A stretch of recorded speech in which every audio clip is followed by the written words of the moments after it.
Right, I think we'll go ahead and get started. Good morning again, everyone. My name is Logan LaPierre. I'm the program manager with the Tri-City Regional Chamber of Commerce. Thank you all for being here this morning. We have a really great presentation lined up with some really exceptional individuals that all serve on the Access Tri-Cities, all serve the Access Tri-Cities organization and the board. Before we get started though, I did want to remind everyone, we're going to be covering a lot of content today, so as your questions come up, feel free to submit them in the chat or the Q&A box, and we will go ahead and address all of those questions at the conclusion of the presentation. If you're joining us on Facebook Live, feel free to throw your question into the comment section, and we'll grab those at the end of the presentation as well. So I think that's all I have to say. So I'm going to go ahead and turn things over to Rebecca Dobbs with STCU to take things from here. Thanks, Logan. Good morning, everyone. It is my pleasure to introduce our 4 panelists this morning. First, we have Jim Bischoff, who is the president and serves as the Supported Employment Program Manager for Eastern Washington with Home and Community Services. He is the co-founder of Access Tri-Cities and has over 25 years of experience helping individuals with disabilities explore their options for getting successful employment in our communities. Next, we have Lisa Bunch. She is the EEO and HR Compliance Manager for Washington River Protection Services Solutions. She's been with Access Tri-Cities as a board member since 2014 and is passionate about encouraging, hiring, and promoting individuals with disabilities. She recognizes their superior work ethic, high participation levels, and ability to problem solve using innovative solutions. She welcomes opportunities to educate employers on the benefits of hiring individuals with disabilities. Next with us, we have Dr. Maui Garza. He is a vocational rehabilitation counselor and licensed mental health counselor.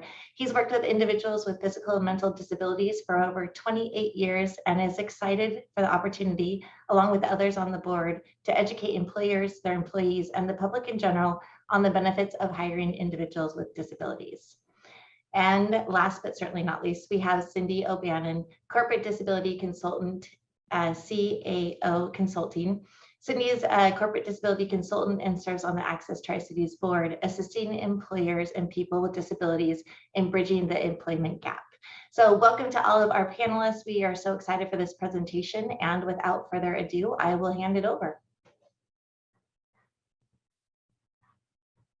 All right, so my name's Jim Bischoff, and I'm the current president of Access Tri-Cities.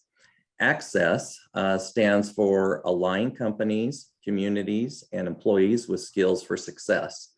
And the mission of Access is creating access to employment by building bridges between businesses and applicants with disabilities through education, recognition of best practices, and connection to disability and inclusion resources.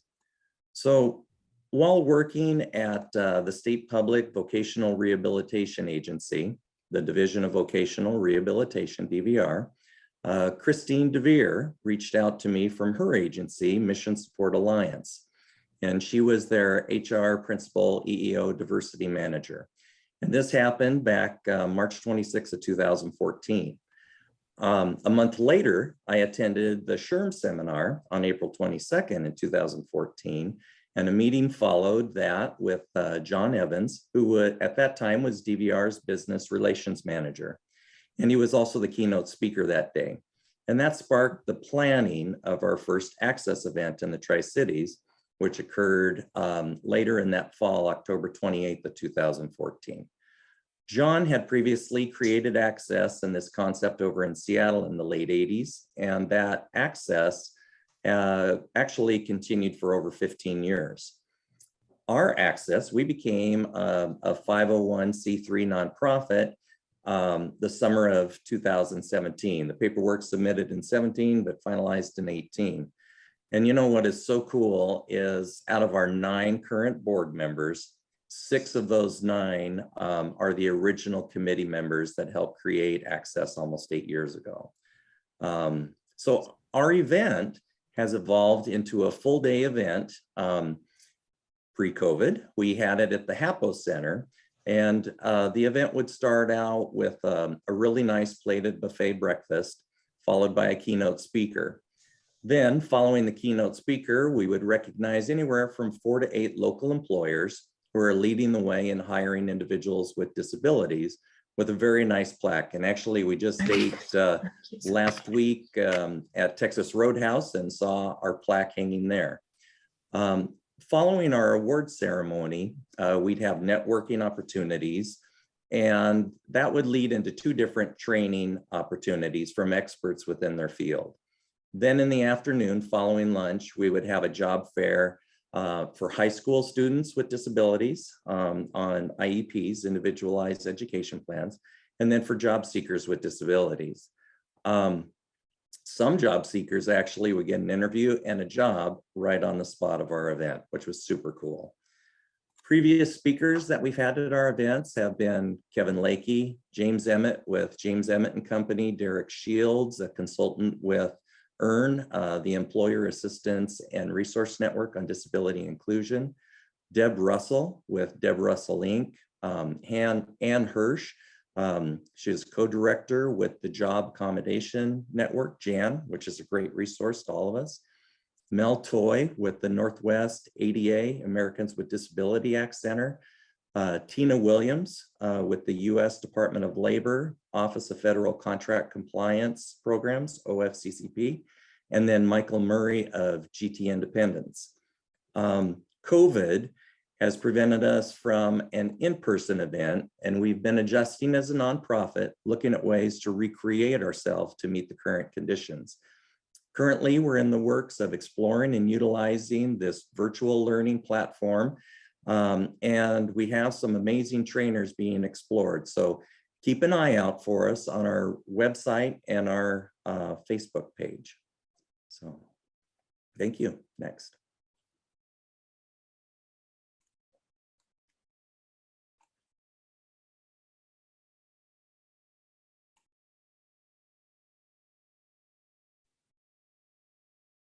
Hi, good morning. My name is Cindy O'Bannon. And before I start my formal introduction, I want to start with 2 disclaimers. The first is that I'm working off of a script today because I know myself. I will quickly devolve into a soapbox preacher if allowed to, because like Martin Luther King, I have a dream, and that dream is that individuals with disabilities have equal access.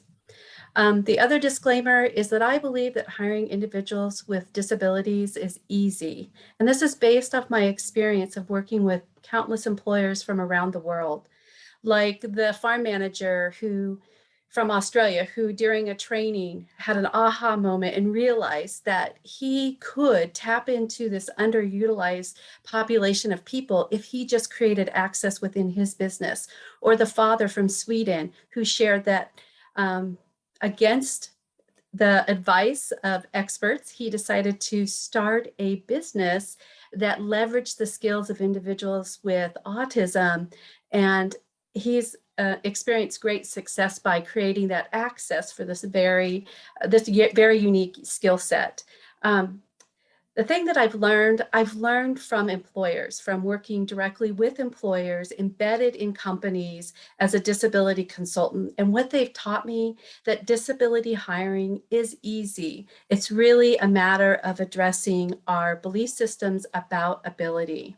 So formally, my name is Cindy O'Bannon. I'm a corporate disability consultant for the last 12 years. I've been working with TIAA, Fortune 100 company, assisting them to develop a nationally recognized hiring initiative within 3 industries across 4 states. Prior to working as a disability consultant, I supported individuals with disabilities vocationally, assisting them to become employed. And prior to that, I worked with individuals in residential settings, assisting them as they were exiting state-run facilities or institutions to move into their own homes and acquire the skills they needed to acclimate into their own communities. Next slide, please. Thanks, Logan. From this slide, that you can see that there are 64 million Americans who experience one or more disability. 35% of these individuals are working age. This creates a huge labor pool. but there's a barrier, and the barrier is a lack of access. So these individuals are unemployed or underemployed. And as Jim shared, our goal on access is to help change this. Disability rights activism began in the 1960s. This is a civil rights issue. It's similar to women's rights or African American rights. People with disabilities have been denied access, full access. If you're interested in knowing how this movement started, there's a great documentary on Netflix currently called Crip Camp. I suggest anybody watch it. It's worth watching. Employment is a basic human right. It provides the dignity of risk, the opportunity to try and fail, something that you and I do every single day. And we do it freely because we're provided access to situations that allow us to try and fail, such as working, driving a car, building intimate relationships. Individuals with disabilities deserve the same access. And this is an issue of access, not ability. When we create access for one, we create access for all. Because disability doesn't discriminate. Anyone at any time can become disabled. Most recently, think about Bruce Willis. And disability is a broad spectrum. When you've met one person with a disability, you've met one person with a disability. And it's unwise to assume that you can know anything about someone based on a classification that they've been labeled with. Remember, the labels that individuals with disabilities receive come from a medical model and are required in order for that person to receive services. They are not a fair representation of a personality, character, work ethic, ability, or personhood. They are a grouping of characteristics that define a condition. The only thing that you can prove, face it, okay, the only thing you can prove about a person who is deaf is that they can't hear. The only thing that you can prove about someone that can't see or that is blind is that they can't see. I love this quote by one of my teachers, Tom Pomerantz. He said, "You can't prove that they can't learn. You can only prove that you can't teach." When you hire someone with a disability, it's the same and should be the same as when you hire anyone else. It's a crapshoot. You never know how someone will perform until they're provided with access to prove their ability. And displayed competence is the best proof of competence. Remember, you're just hiring a person to do a job. The only time it should be different is when there's a need for an accommodation. And speaking of accommodations, most are under $500, typically under $25 in my experience. Think about the accommodations, and they typically benefit everyone. Think about curb cutouts or text messaging, something that you and I use every single day, which was originally created to support individuals who were deaf. And the other thing about accommodations is that you routinely accommodate your staff. Think about the person who needs an ergonomic chair or a standing desk or needs to work remotely because they're more effective. You don't think about these as being different or special. They're just the way that you support your staff to get the job done. Additionally, I'm not suggesting that you just hire anyone with a disability for the sake of hiring. What I'm suggesting is that you hire the right person for the job who just so happens to have a disability. Let disability be a footnote, not your main focus. I'm also not suggesting that you just take my word for it. So I'm going to volley this back to Jim, who's going to talk to you about the proven performance of individuals with disabilities. Thank you. All right. Thank you, Cindy. Okay, so next slide. Okay, proven performance. So workers with disabilities are more motivated. Research shows that the motivational levels of persons with disabilities is not just comparable to their non-disabled peers, but significantly higher than the average. And why is that? job seekers with disabilities, they face a lot more obstacles to becoming hired. These obstacles might be the application and hiring or screening process, difficulty navigating the online applications, personality inventories, time tests, being critiqued about any work gaps, and then, of course, the face-to-face interview. This process, or one size fits all, does not fit all and actually screens out incredible opportunities. But because of all this, once an employer gives someone an opportunity, the employer will find most to be highly motivated to prove their ability and appreciative of the job. In this desire to do an excellent job, the employer is going to see better quality, friendlier dealings with customers, a very high loyalty to this employer, and consistent performance with much lower turnover. Think about it. If all you have ever heard is no, and someone finally gives you that opportunity, you're not going to want to disappoint this employer. And if this employer makes you a part of their work family, can you imagine the loyalty and drive to please? It just makes common sense. And literature backs this up too. So right now, I'm currently taking a certification course through Virginia Commonwealth University. And just this last Monday, I watched a video, and it's dating back to 1973. And it shows the incredible opportunities to business into this untapped pool of candidates. These studies were done with individuals with significant to profound intellectual disabilities. The IQs of these two employees were 15 and 35, whereas the average IQ is 100, okay? So these incredible people, they were trained to put together brake components for our bicycles. And the error rate for these two people were around 4% compared to their non-disabled counterparts with a 6% error rate.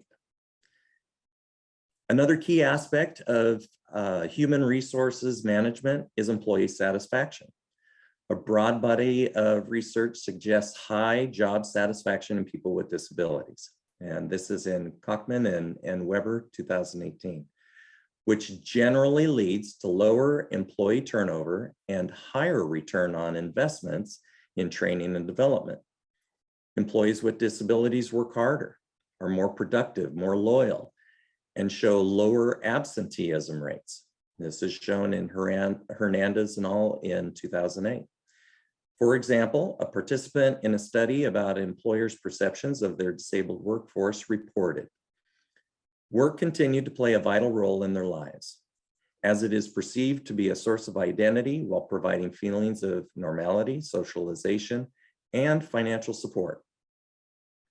So people want to work so that they can get out of the house, have a purpose, can make a little money, feel connected to their community, make friends, and be able to proudly say that they work at, I work at Fred Meyer, I work at WERPS, I work at Columbia Basin College, or wherever.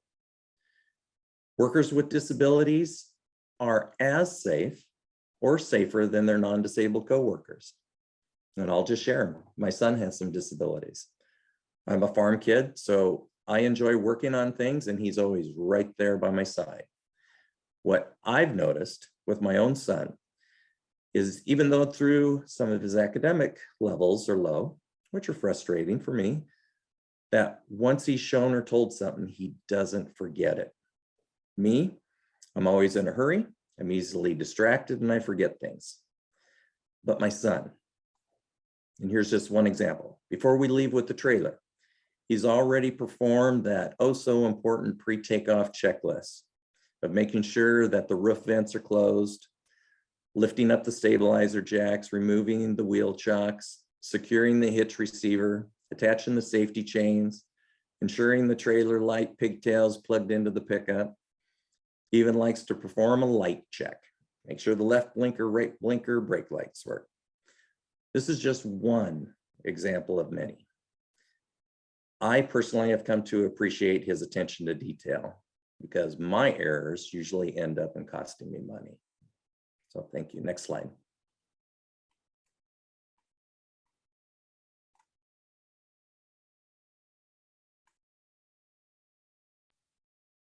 Thanks, Jim. As Jim shared, the performance of people with disabilities has been proven. This isn't hearsay or anecdotal. People with disabilities can perform. And there's also evidence to prove that hiring people with disabilities is good for business. One study, including 140 US companies, confirms that disability inclusion efforts increase business performance, specifically innovation, shareholder value, productivity, and market share. They compared so-called disability inclusion champions with companies that scored lower in their efforts to hire people with disabilities. The revenue of the companies that had disability inclusion efforts were 28% higher. Their economic profit margins were 30% higher, and their net income overall was 111% higher. Hiring people with disabilities not only drives your business growth, it can also strengthen your brand and your customer base because people with disabilities don't exist in a vacuum.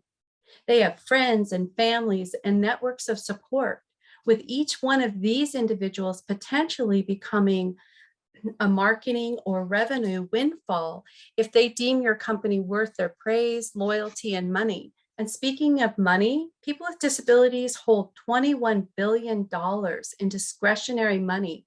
And like everyone else, they vote with their money. And do you want to improve your image? According to studies, companies that hire diversity are viewed as good, human, socially responsible, and relatable. And your inclusion efforts will assist you with your overall hiring results because 67% of job seekers said that a diverse workforce is important when they consider job offers. And finally, you're not alone. You're in good company and you don't have to go it alone.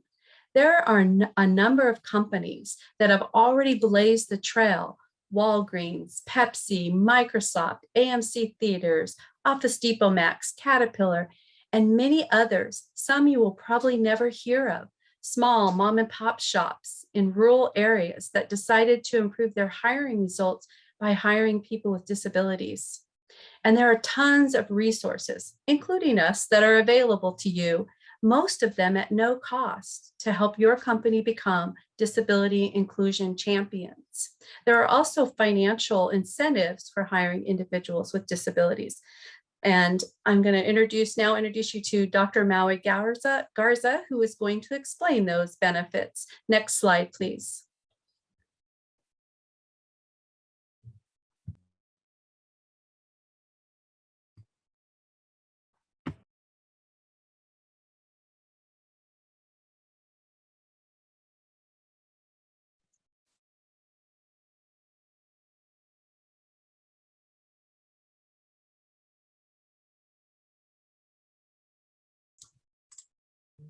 Dr. Garza, are you with us still?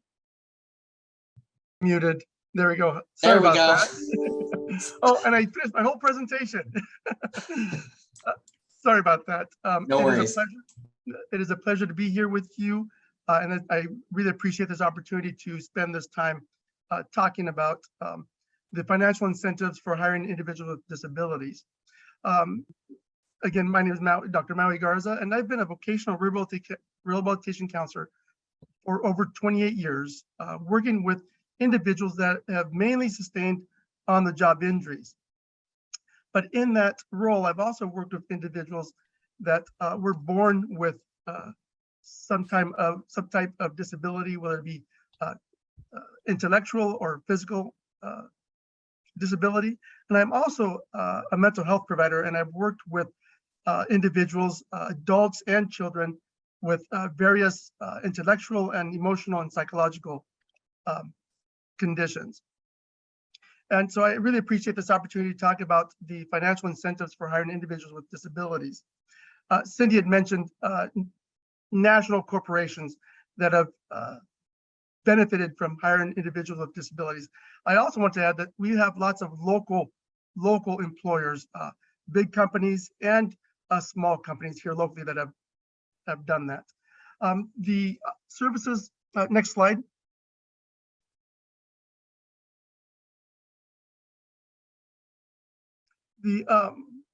Some of the financial incentives come from both federal and state agencies.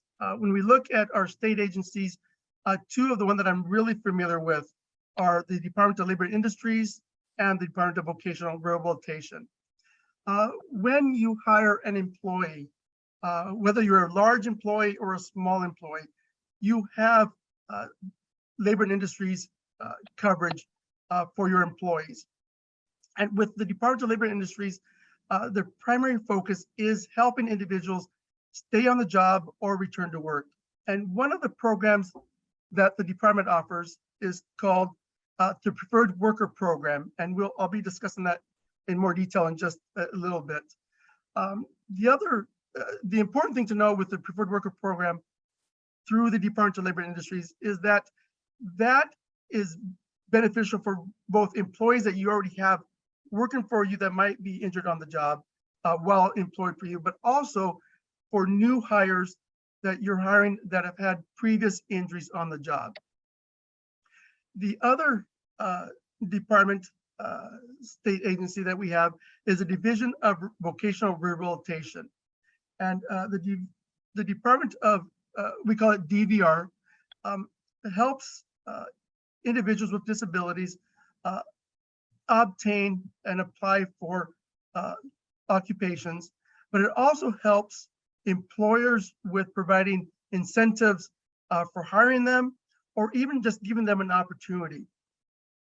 The next financial incentive that we have is the federal tax credits.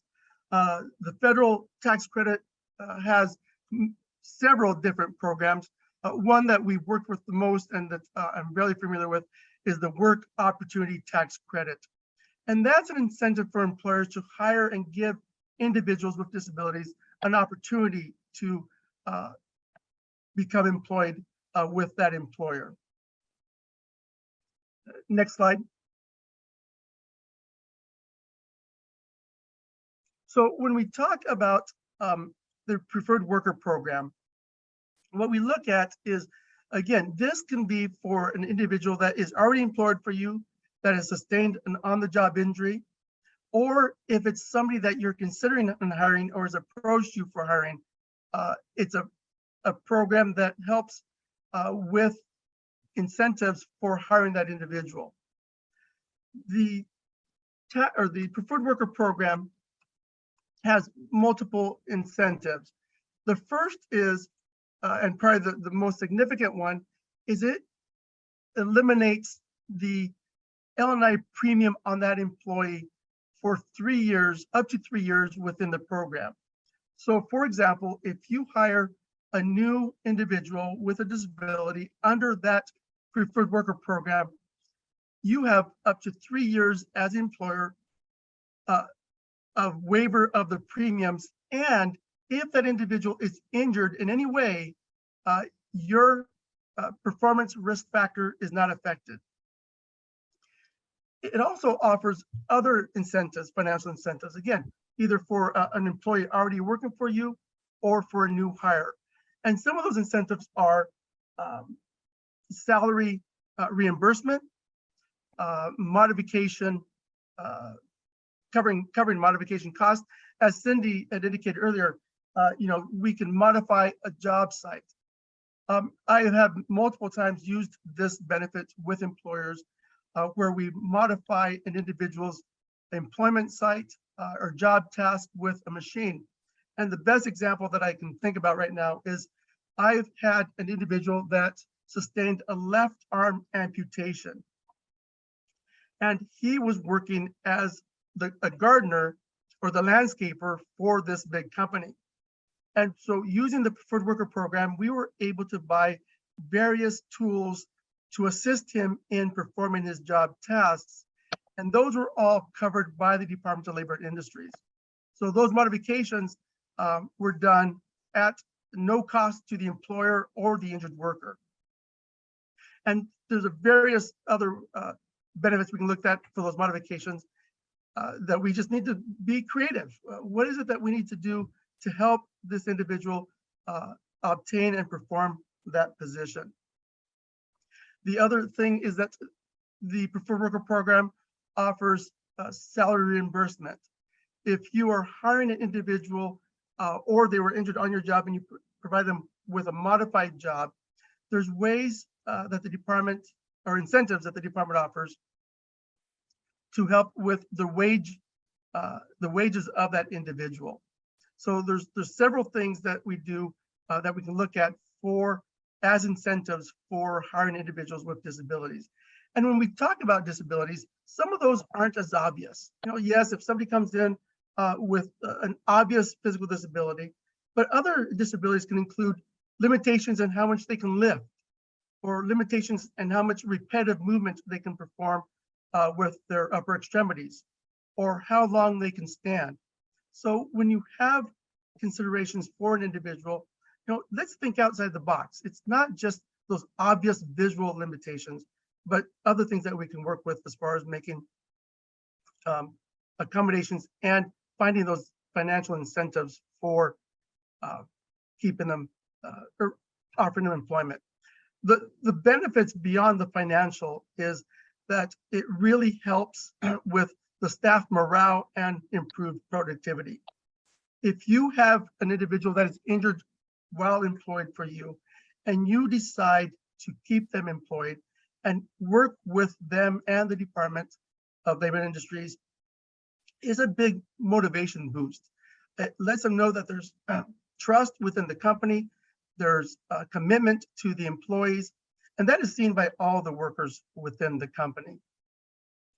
The other thing is it reduces training costs. The individual already knows what the job duties and job tasks and how to perform them.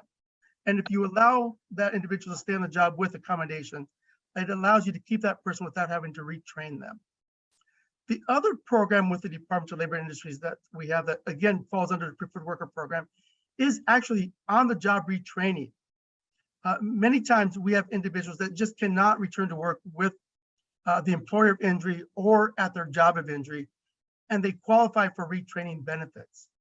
And so if you're approached or you have a position that you think you would like to work with the department on, you know, that retraining benefits is that they help with wage reimbursement, they pay for college or course training or additional training that might be required.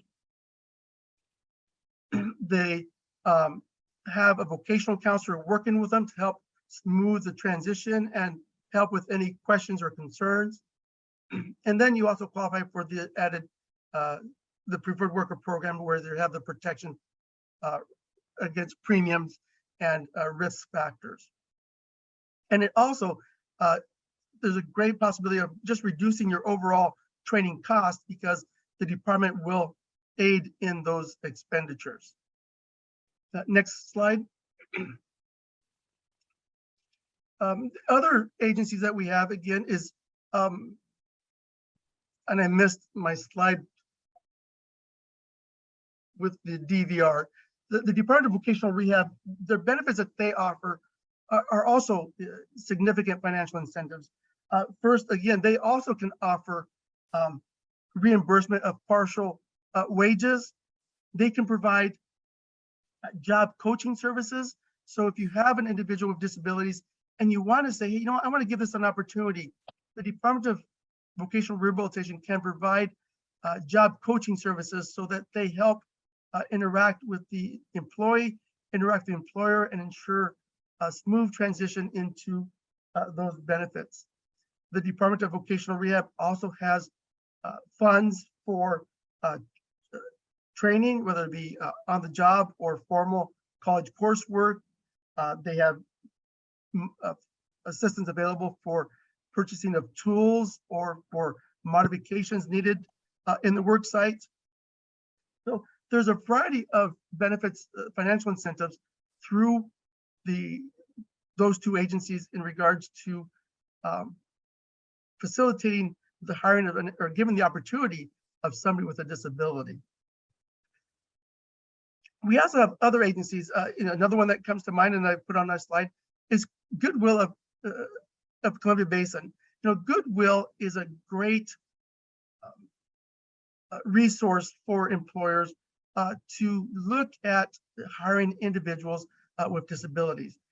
They help injured workers with job placement, looking at job coaching and other services that would assist the employer in, again, reducing the overall risks that one has a perception that they have in hiring an individual with disabilities.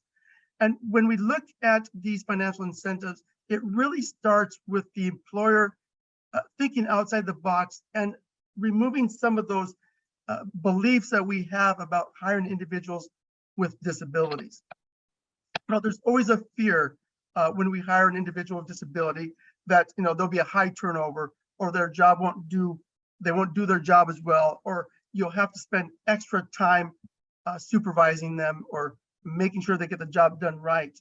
And what we want you to know is that there's a lot of services out there available that help alleviate those concerns and educate us as employers about the benefits and possibilities of hiring individuals with disabilities. And the last financial incentive is, especially in today's market, when it's really difficult to find and retain employees. This is a huge pool of individuals that's available, and there's resources to help hire them and retain them. Again, looking at the federal, where we have the work opportunity tax credits and other tax credits available with that, also tax deductions. We have resources through the Department of Labor and Industries, the Department of Vocational Rehab, and Goodwill Industries as well. Next slide. Again, if you have any questions, I'm more than happy to answer those either through our answering questions section, or you can email me there at my contact email. Thank you so much, everybody.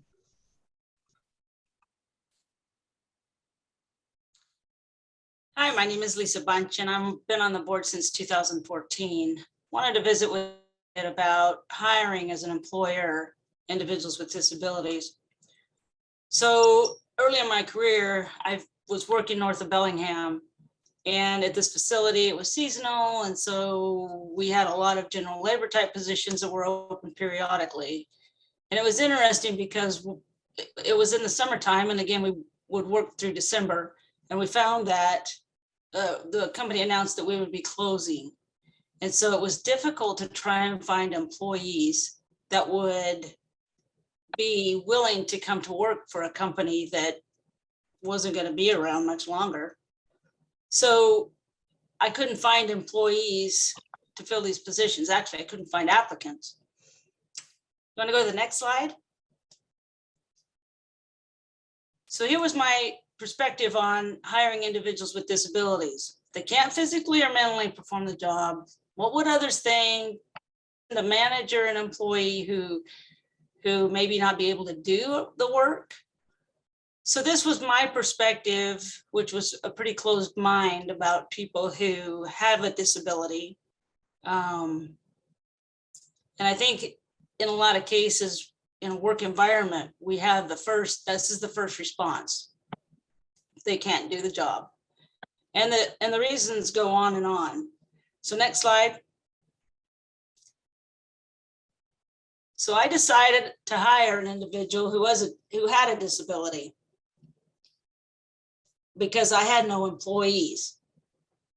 I had no applicants. I had nobody.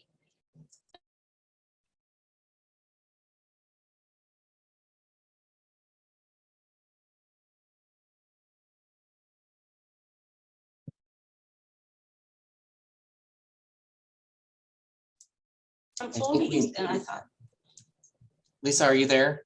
yeah. Okay, I think you must have, I think you cut out for a minute. Sorry about that. Okay, sorry. You cut out right at "we have nobody." We had nobody to do the job. And so it was very difficult to get applicants. But the attitude was, these types of folks can't do the work. But we found that at some point, I had nobody else to use except individuals with disabilities. And so as I hired them, I realized that they could do the work, that they were able and capable. One of the individuals that was working in the seasonal facility was couldn't hear and couldn't speak. And as the facility closed down, I moved to California and eventually moved back to Central Washington to find that the individual who couldn't hear and couldn't speak had transferred over to Central Washington as well. Keeping in mind, he's a janitor, so it's fairly easy to do that type of job if you can't hear and can't speak.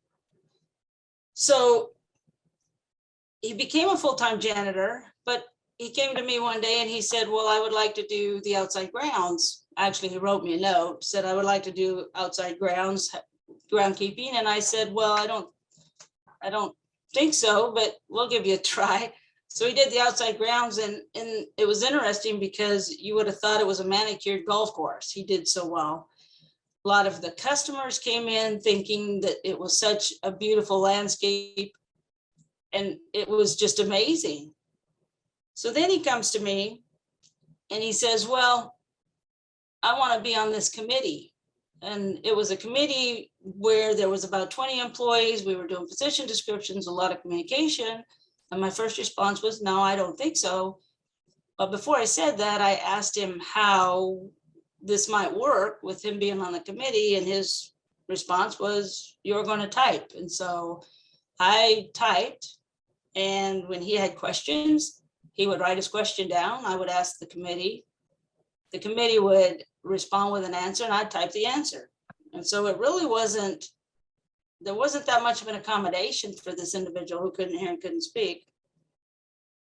So then I find out that he's ordering janitorial supplies.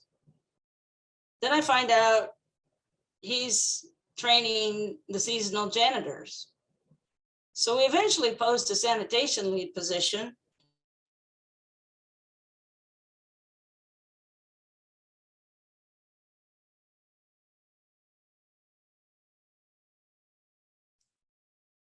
I think we maybe lost her again. Responsibilities and the outside grounds responsibilities. Hey, Lisa, Yeah, we lost you. It posted, you posted the position. we posted the position and he filled it. So let's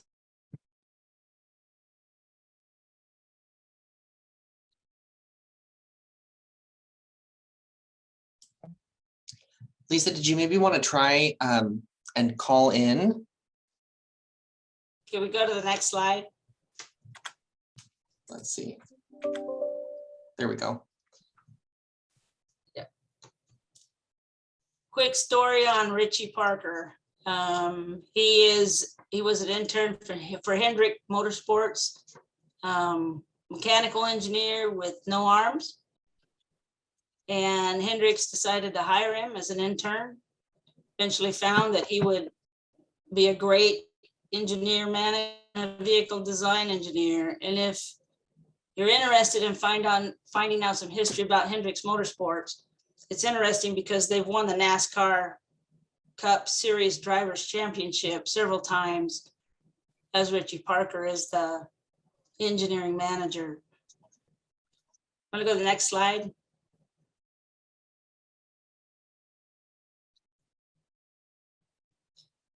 The applicant pool that you're looking at now, there's a lot of individuals with disabilities that can do these jobs. I gave you an example of one. Before you say no to an individual, just ask them how. They've lived through these experiences. They know how. They might not do it the way you think you should do it. Richie Parker did engineering with his feet. And the manager said, well, if you hire some people that use right hands, some people use left hands, this individual uses his feet.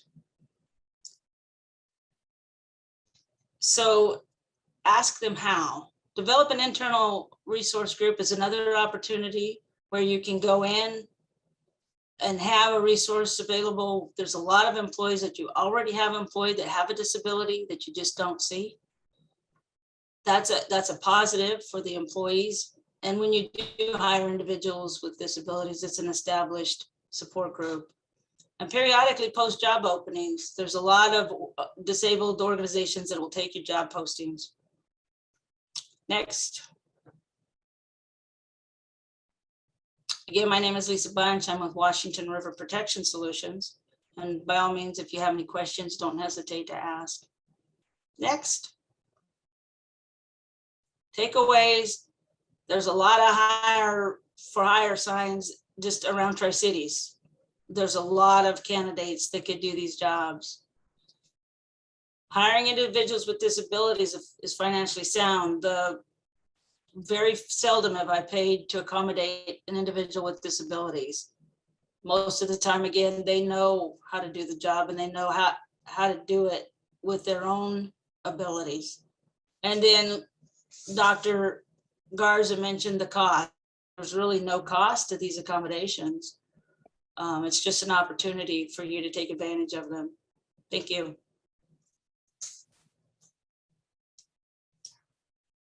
All right, so